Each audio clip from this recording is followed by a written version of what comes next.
So now we're kind of looking at some of the ostrich egg water carriers that we have in the pit. This one you picked up earlier. I don't know if you wanted to show it to the camera again now that we're recording.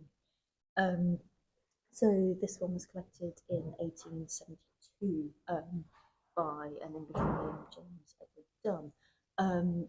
And we looked at this last week, kind of in the museum court when it's out on display on the ground floor.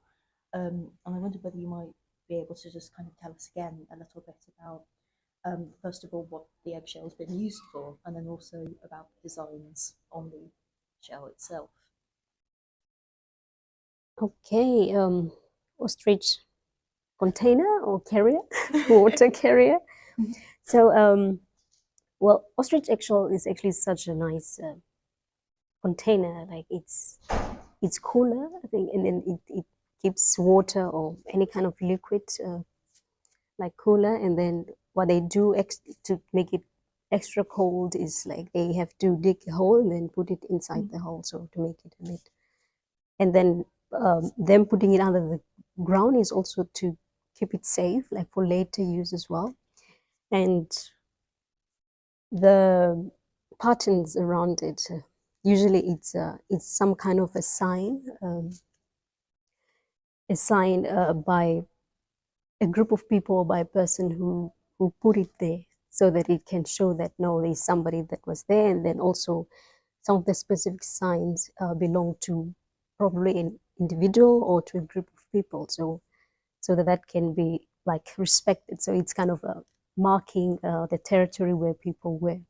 So basically what happens is that when they put the container with water in the sand, in the soil, I don't know if is it soil or sand or both soil. That's the type. Yeah, so they'll have to put a sign there showing that somebody actually came here through here, and then this belongs to people who came through here. So it means that if that is identified, that means that those people have to move on, because it's a sign that there are people around in this area. So it was also kind of marking people's territory, and then also stating that somebody's property is at that area. So basically, as I was talking about also about my research paper about sense of property, that was how it was back in the days as well. So apart from being a container or a carrier of water or any liquid,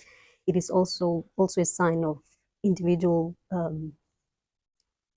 drawings, as well as marking a territory or stating that properties around that kind of area. So yeah. So this is an incredibly complex object then, because it's kind of serving that kind of a practical purpose, and that you can kind of carry into water. You've got these designs that about identity, both personal and familial, and then you've also got this kind of relationship to land that's kind of also encoded in this egg. Yeah. What I can see on it is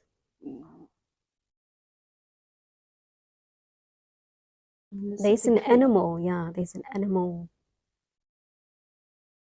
It's kind of weird, but I think this is the ostrich leg here. Okay. Maybe this looks like a kudu. Looking at the legs and the stripes. Female kudu, because it doesn't have horns.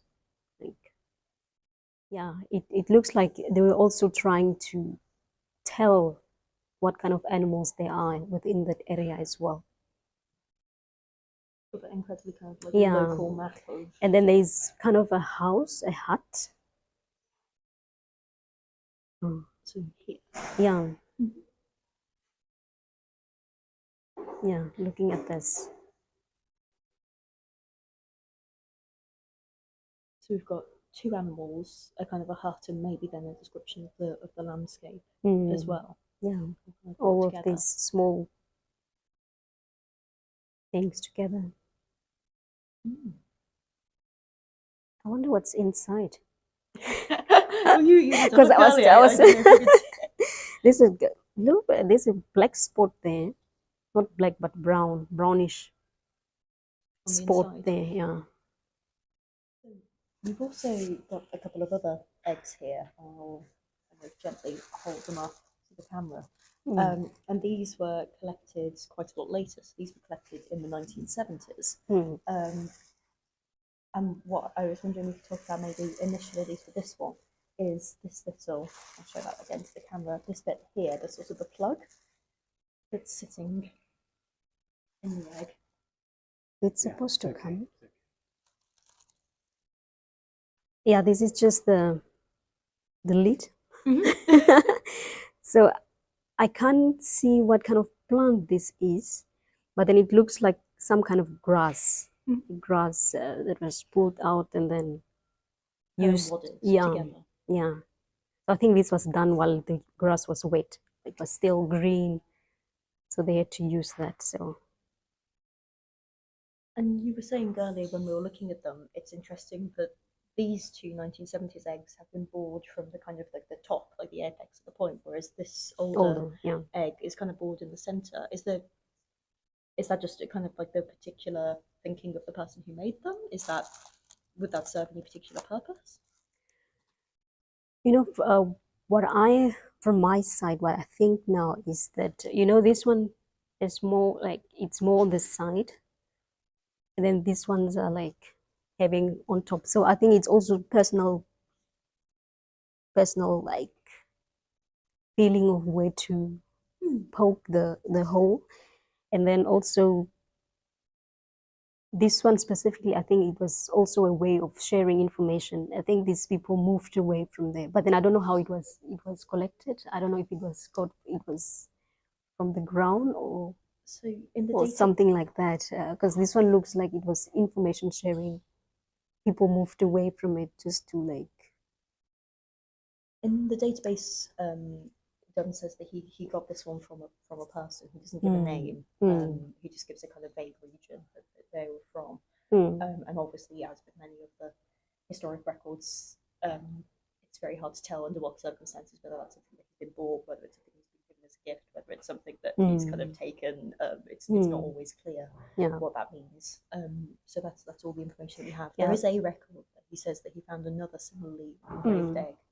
And he found that one buried in the ground. And he said that it had a very crystalline shell structure.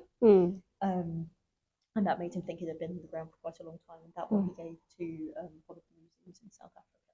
Okay. So there is a kind of a twin almost to this one that exists in a different museum. And that one he didn't seem to find. So did it have some substance inside of it or not?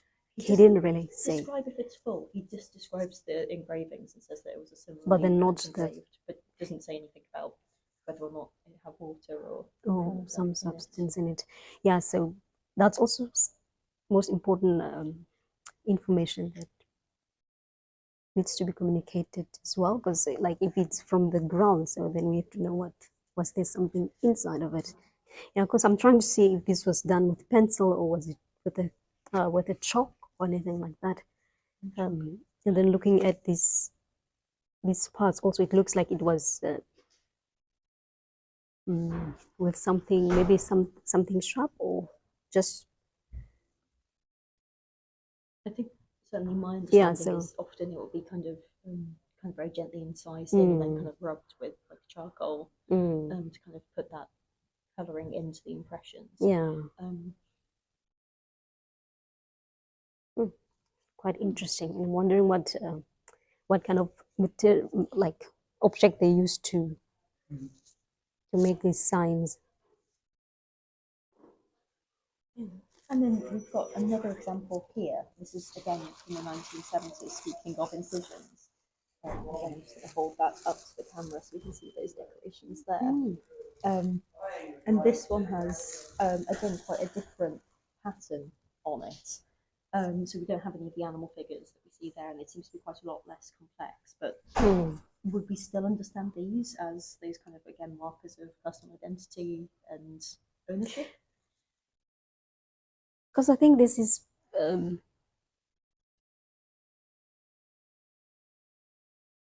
I think this looks like maybe it's a pattern that they saw somewhere that they copied on this, because quite a This very is different style. yeah. This is more like maybe it was a pattern that was seen by the designer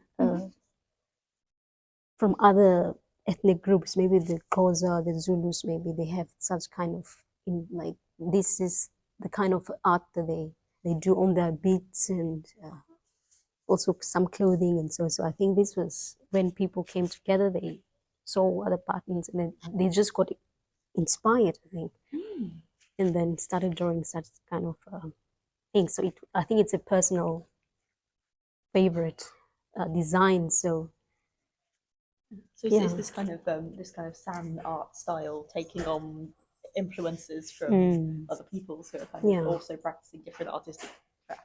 It's fantastic. And also like interesting to see that kind of like then through time, these kind of different styles emerging. And this one is actually much darker than the rest of like this one. Looking at, I don't know, the charcoal,